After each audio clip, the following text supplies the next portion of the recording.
Oke, kembali lagi bersamaku. Saya adalah kreator Stargazer Ball Kingdom. Nah, dan gue nih pengen beritahu ya, pengen kasih tahu. Nah, kita tuh sebelumnya kita tuh sudah menyelesaikan reaction sejarah Perang Dunia Pertama, ya. Dan sekarang mari kita mulai reaction sejarah Perang Dunia Kedua, ya. Oke, kita besarkan volume. Berisi rekaman arsip asli ini ya. Rekaman dari beberapa peristiwa digabungkan untuk menciptakan pengalaman nyata. Rekaman ini telah direstorasi dan diwarnai.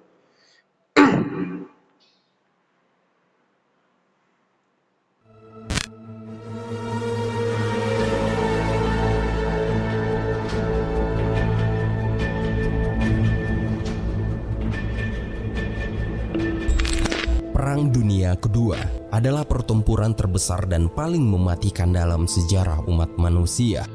19 tahun setelah berakhirnya Perang Dunia Pertama, dunia kembali dihantui oleh bayang-bayang ketegangan dan konflik yang semakin memburuk. Pada tahun 1939, keheningan kembali pecah menjadi kekerasan tanpa ampun.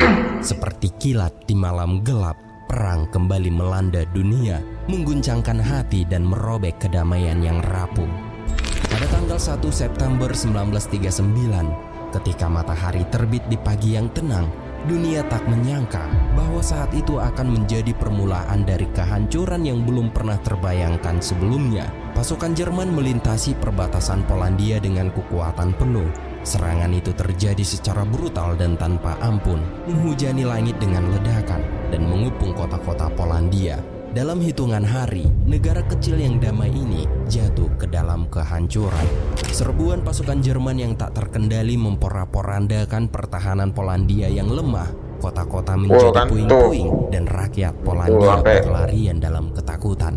Pada saat yang sama, dunia menahan nafas ketika mereka menyaksikan kemarahan Jerman yang terus meluas. Berita penyerangan itu pun menyebar dengan cepat ke seluruh dunia. Dan pada tanggal 3 September 1939, Britania Raya dan Perancis sebagai sekutu Polandia memutuskan bahwa mereka tidak bisa lagi berdiam diri. Mereka menyatakan perang terhadap Jerman yang telah menciptakan badai yang tak terelakkan.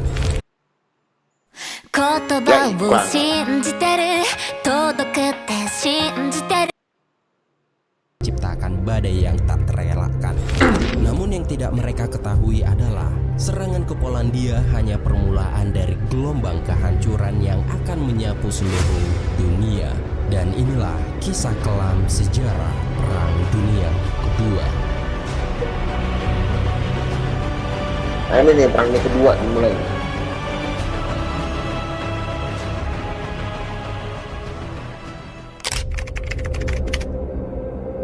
Woi, siapa nih Rasunggul? Tahun 1939, Jerman dipimpin oleh diktator Nazi yaitu Adolf Hitler. Dia meyakini rakyatnya merupakan ras unggul yang ditakdirkan untuk menaklukkan Eropa. Pasukannya telah berjalan memasuki Austria dan Cekoslowakia. Namun Perang Dunia Kedua dimulai saat Hitler menugaskan angkatan udara Jerman yang dikenal sebagai Luftwaffe untuk menginvasi Polandia. Serbuan pasukan Jerman yang tak terkendali memporak-porandakan pertahanan Polandia yang lemah. Kota-kota menjadi puing-puing dan rakyat Polandia berlarian dalam ketakutan yang sangat mendalam. Setelah 3 minggu dalam penyerangan, ibu kota Polandia jatuh ke tangan Jerman.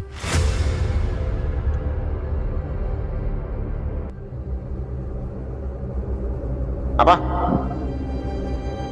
Oh ya, agak kedengaran sih. Polen hat den Kampf gewählt Oh, ini baru kedengeran. und es hat den Kampf nun erhalten.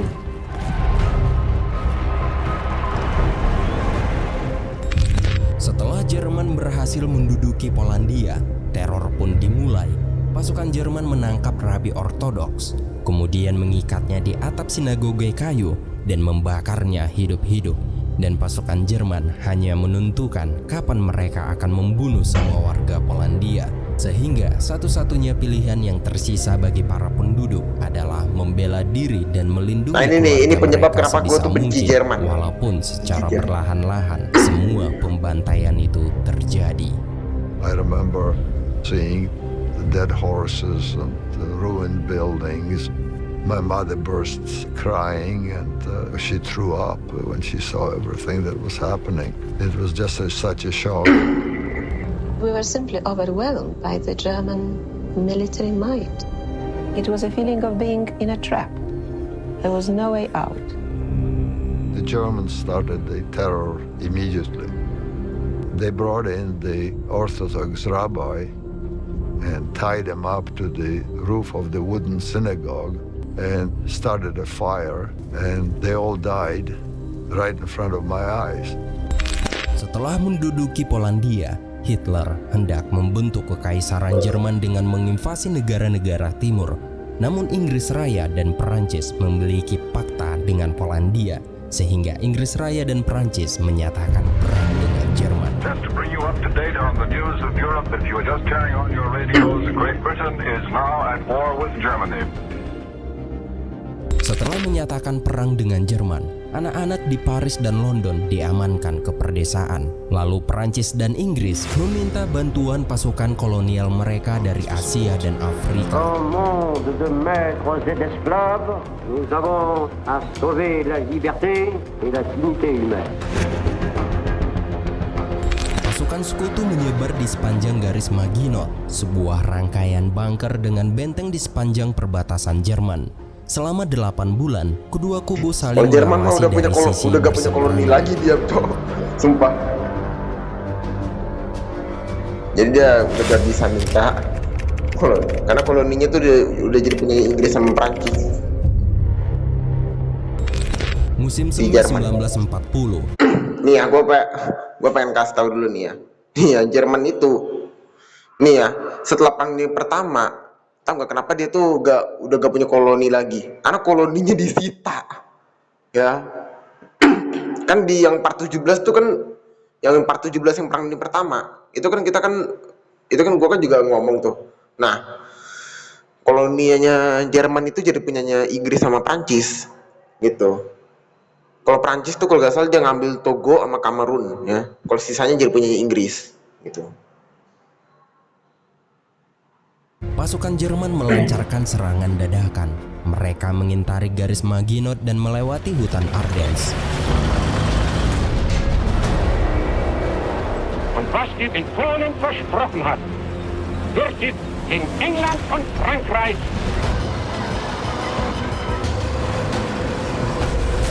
Die anderen sind ja schon nach Polen gegangen und ich wollte unbedingt noch was erleben. Ne? Ich war begeistert.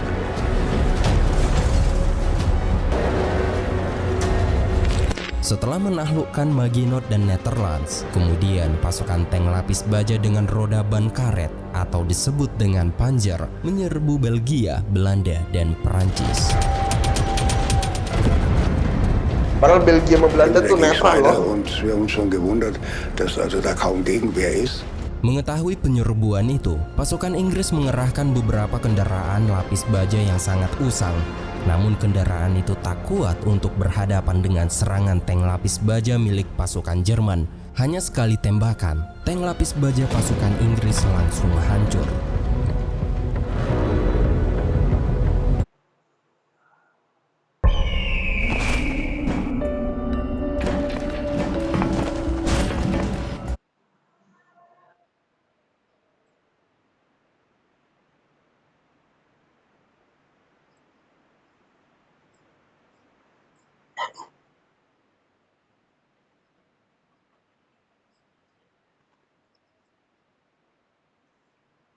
Waduh, Wak.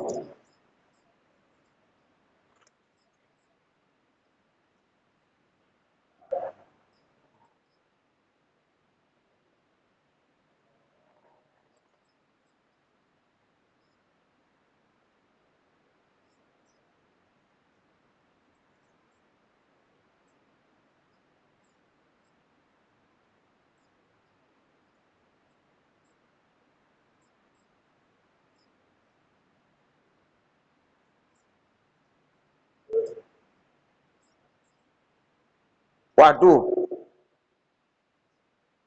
parah sih. Tapi ini kan zaman dulu, jadi ya masih belum ada kemanusiaan.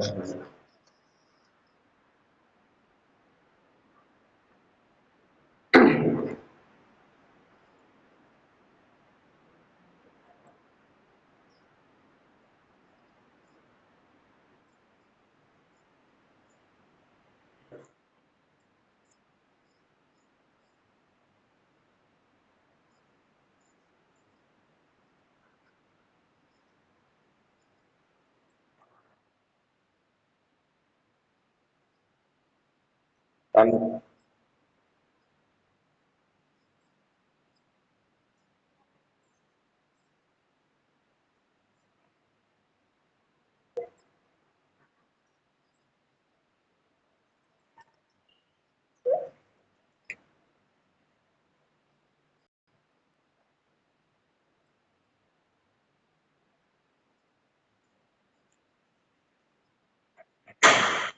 waduh diambil, Pak.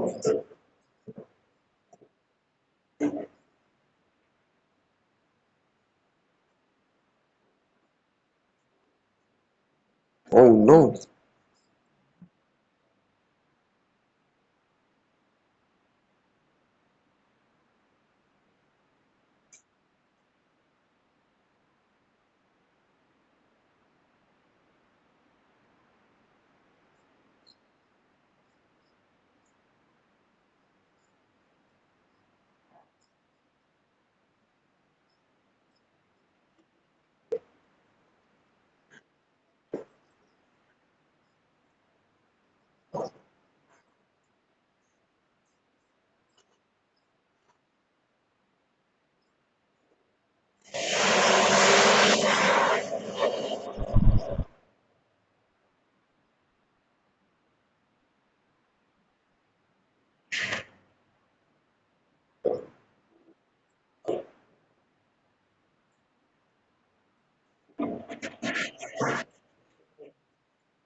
Wah, mantap nih pidatonya nih dia.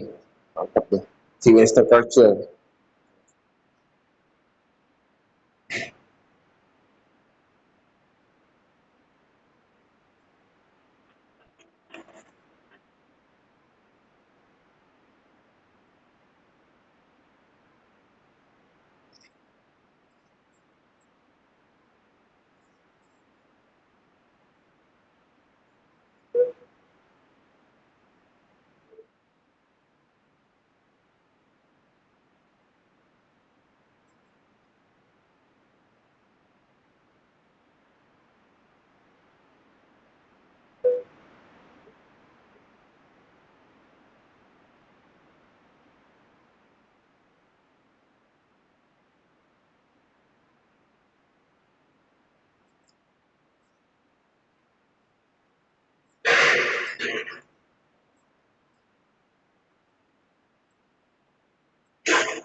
Apa? Gua bikin video gua. Iya. Ini video reaksi buat di channel YouTube. Mau apa lu? Lu mau apa emang? Jangan ganggu lu. Pergi. Pergi gak lu? Gangguin aja lu. Gangguin aja. Dah, sana, autis.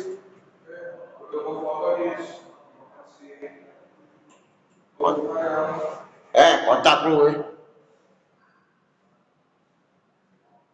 Nah, susah potongnya. Oke, lanjut. Menyiapkan militernya sendiri. Waduh, tiba-tiba. Scendiamo in campo contro le democrazie dell'Occidente Keganggu sama orang tadi. Ganggu. Sorry ya guys. e dimostra la tua tenacia, il tuo coraggio, il tuo valore. Terus Udah keganggu sama orang, iklan lagi. WhatsApp pasanganku. Kocak. Masukin nomornya dan Kalau iklannya tentang yang perang nggak apa-apa lah.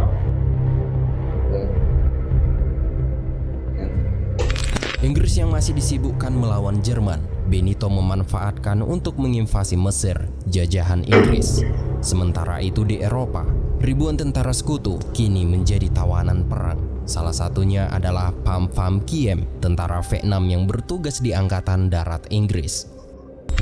Kemudian Bukannya tentara Vietnam Nazi jajahan Prancis mulai ya? memisahkan tentara kolonial dari tahanan perang lainnya. Setelah mencukur rambut semua tawanan, mereka diberi nomor identifikasi.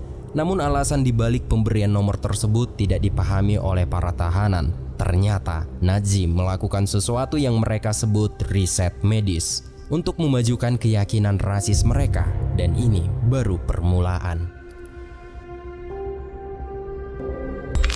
Kemudian kita menuju ke area ibu kota Polandia, yaitu Warsawa.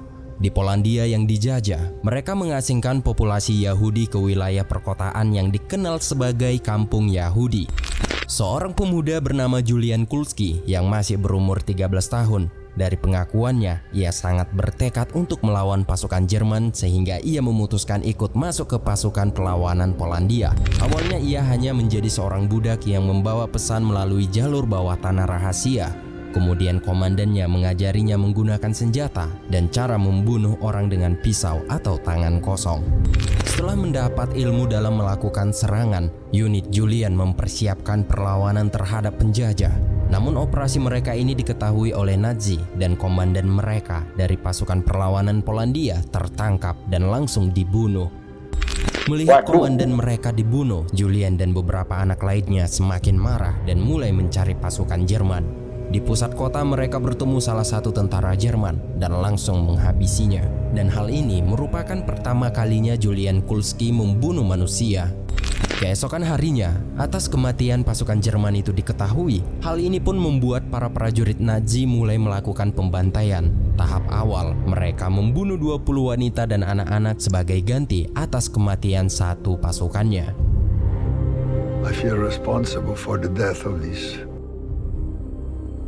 poor people. Di kampung Yahudi, orang-orang Yahudi mulai dikumpulkan dan ditarik paksa untuk dibawa ke kamp-kamp yang sudah dibangun oleh Jerman.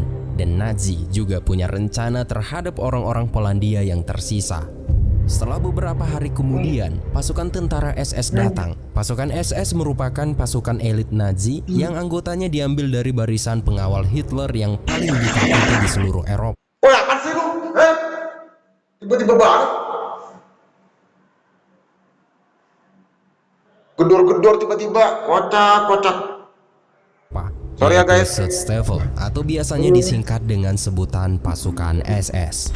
Dari pengakuan warga sipil Polandia bernama Aloji Twardowski, ia mengatakan para anak-anak dibawa ke suatu tempat dikarenakan makanan di Polandia sangat terbatas. Maka dari itu pasukan SS memasukkan anak-anak ke dalam gerbong kereta api yang tertulis anak-anak Polandia akan dipelihara di Kaisaran. Dan ini merupakan pengakuan dari Aloji Twardowski. Eines Nachts kam ein Trupp SS-Leute. Man erzählte den Müttern, da es sehr schlecht mit den Lebensmitteln für Polen bestellt war, Sie wissen, dass man die Kinder aufpäppeln wollte und ins Reich bringen würde, in so ein Kinderlager. Weiß ich noch, auf einmal befand ich mich, die Kinder wurden dann ihnen aus den Armen gerissen, in die Züge. Wobei auf den Waggons stand, polnische Kinder zur Ernährung ins Reich. Waduh, dipelihara lagi. Aloji Twardowski adalah salah satu dari 20.000 anak Polandia yang diculik pasukan SS saat itu. Dan ketika semua anak-anak sudah memasuki remaja, Hitler menjadikan mereka semua sebagai prajurit Jerman yang akan berperang. Deutsche Jugend, wir wollen ein Volk sein. Und ihr, meine Jugend, soll dieses Volk nun werden, denn ihr seid Fleisch. Von unserem Fleisch und Blut, von unserem Blut. Und in euren jungen Gehirn brennt dasselbe Geist, der unten herrscht.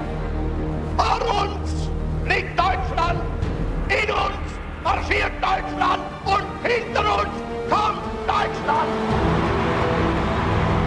Waduh, wah. Oke, untuk part 1 sampai di sini dulu videonya ya.